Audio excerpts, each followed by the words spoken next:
Yang pertama adalah segi-segi etika dan moral yang dilihat dari sudut pandang umum maupun profesi.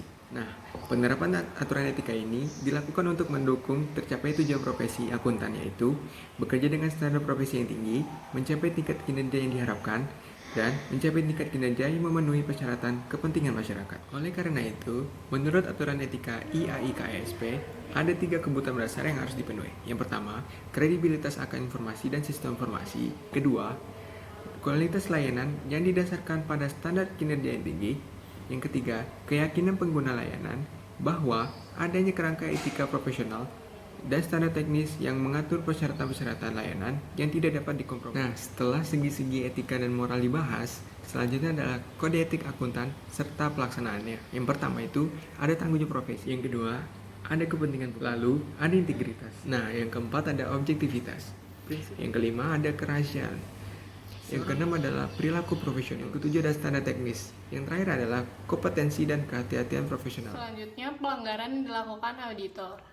Pelanggaran yang dilakukan auditor berdasarkan PMK garis miring nomor 17 garis miring PMK titik 01 garis miring 2008 hanya dikenakan sanksi administratif berupa peringatan, pembekuan, dan pencabutan izin. Sanksi pembekuan dan pencabutan izin dilakukan apabila auditor telah melanggar ketentuan yang terdapat dalam SPAP, kode etik yang ditetapkan IAPI, peraturan perundang-undangan, dan pelanggaran lainnya yang berkaitan dengan profesionalisme. Auditor juga memiliki tanggung jawab. Yang pertama, tanggung jawab terhadap opini yang diberikan. Kedua, tanggung jawab terhadap profesi. Tiga, tanggung jawab dalam mengungkap kecurangan. Empat, tanggung jawab terhadap pihak tiga. Dan yang terakhir, tanggung jawab terhadap tindak pelanggaran hukum klien. Selanjutnya yaitu pemahaman hukum dan kewajiban auditor. Yang pertama yaitu kegagalan bisnis adalah kegagalan yang terjadi jika perusahaan tidak mampu membayar kembali utangnya atau tidak mampu memenuhi harapan para investornya karena kondisi ekonomi atau bisnis. Yang kedua yaitu kegagalan audit adalah kegagalan yang terjadi jika auditor mengeluarkan pendapat audit yang salah karena gagal dalam memenuhi persyaratan-persyaratan standar auditing yang berlaku umum. Yang ketiga yaitu resiko audit adalah resiko di mana auditor menyimpulkan bahwa laporan keuangan disajikan dengan wajar tanpa pengecualian, sedangkan dalam kenyataannya laporan tersebut disajikan salah secara material. Bila dalam melaksanakan audit, akuntan publik gagal dalam mematuhi standar profesinya, maka besar kemungkinan bahwa kegagalan bisnis dibarengi oleh kegagalan audit.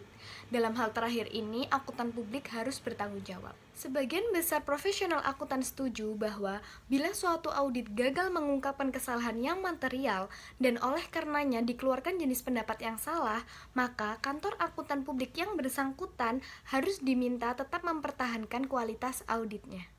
Berikut ada beberapa faktor utama yang menimbulkan kewajiban hukum bagi profesi audit. Di antaranya adalah yang pertama yaitu meningkatnya kesadaran pemakai laporan keuangan akan tanggung jawab akuntan publik. Yang kedua yaitu meningkatnya perhatian pihak-pihak yang terkait dengan pasar modal sehubungan dengan tanggung jawab untuk melindungi kepentingan investor. Yang ketiga yaitu bertambahnya kompleksitas audit yang disebabkan adanya perubahan lingkungan yang begitu pesat. Yang keempat yaitu kesediaan kantor akuntan publik untuk menyelesaikan masalah hukum di luar pengadilan untuk menghindari biaya yang tinggi. Nah, pemahaman yang baik terhadap hukum maka akan membawa profesi akuntan publik ke dalam praktek-praktek yang sehat yang dapat meningkatkan performance dan kredibilitas akuntan publik yang lebih baik. Profesi akuntan publik seharusnya bisa memberikan kualitas jasa yang dapat dipertanggungjawabkan dengan mengedepankan kepentingan publik, yaitu bersifat objektif dan independen.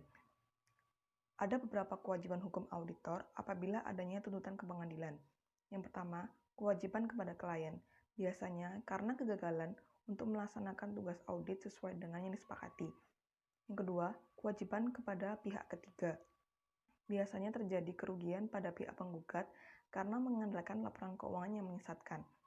Yang ketiga, kewajiban perdata menurut hukum sekuritas federal. Kewajiban hukum ini dengan standar yang ketat. Yang keempat, kewajiban kriminal, timbul sebagai akibat kemungkinan akuntan disalahkan karena tindakan kriminal menurut undang-undang. Kewajiban hukum mengenai akuntan publik Indonesia memang belum ada, tetapi sudah secara implisit pada SPAP, SAK, peraturan mengenai pasar modal, undang-undang perpajakan, dan lain sebagainya. Keberadaan perangkat hukum memang sangatlah dibutuhkan agar kalangan profesi dapat menjalankan tanggung jawabnya, dan juga masyarakat mengetahui landasan tentang akuntan publik.